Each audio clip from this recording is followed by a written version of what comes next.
Meiner Meinung nach bietet die Haltung im Schwarm und selbst nur als Paar mehr Vorteile als Nachteile. Aber setzen wir uns erst einmal mit den Nachteilen auseinander. Und eines vorweg, Wellensittiche brauchen die Interaktion mit mindestens einem Artgenossen. Fehlt der Partnervogel, schließt sich der Wellensittich zwar näher an den Menschen an und wird vielleicht auch schneller zahm, aber wir Federlosen können niemals einen Artgenossen ersetzen. Haltet eure Piepmätze daher wenigstens als Paar, damit die Vögel jemanden zum Spielen haben, wenn ihr mal nicht da seid oder den Vögeln nicht eure volle Aufmerksamkeit schenken könnt oder wollt. Schließlich haben wir auch noch ein Privatleben neben der Vogelhaltung. Was uns zum ersten und wie ich finde stark überschätzten Nachteil der Schwarmhaltung führt. Angeblich werden die Vögel weniger zahm, wenn sie im Schwarm gehalten werden. Klar, wenn du die einzige Bezugsperson für deinen Vogel bist, wird er dich sozusagen als Partnervogel ansehen. Aber selbst wenn ihr mehrere Wellensittiche im Schwarm haltet, könnt ihr trotzdem als Mitglied des Schwarms akzeptiert werden, denn es kommt darauf an, wie viel und wie intensiv ihr euch mit den Vögeln beschäftigt.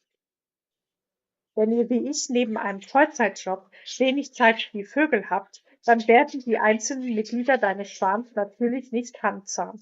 Aber wenn ihr euch mit einem oder mehreren eurer Vögel mehr beschäftigt, dann können auch Schwarmvögel zahm werden.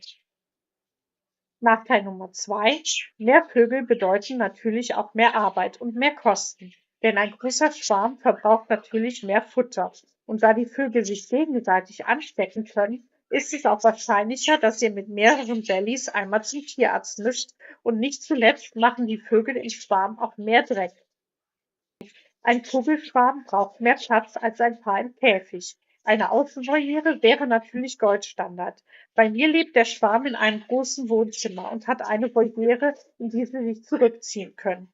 Wer nur eine kleine Einzimmerwohnung zur Verfügung hat oder im kleinen Kinderzimmer, ist natürlich als Vogelpaar besser geeignet. Vierter Nachteil der Schwarmhaltung kann die Lärmbelästigung sein. 10 Vögel, besonders wenn es mehr Männchen sind wie bei mir, singen natürlich lauter als ein oder zwei Hähne. Und leider gibt es bei unseren Heimvögeln, anders bei Radio oder und Fernseher, keinen Ausschaltknopf. Und auch die Lautstärke lässt sich nicht runterdrehen. Im Gegenteil, wenn ich was sehen oder hören will, versuchen meine Wellies meist dagegen anzusingen, weil sie die Aufmerksamkeit nicht teilen wollen. Aber lasst uns zu den Vorteilen der Schwarmhaltung kommen, die bei weitem die Nachteile überwiegen.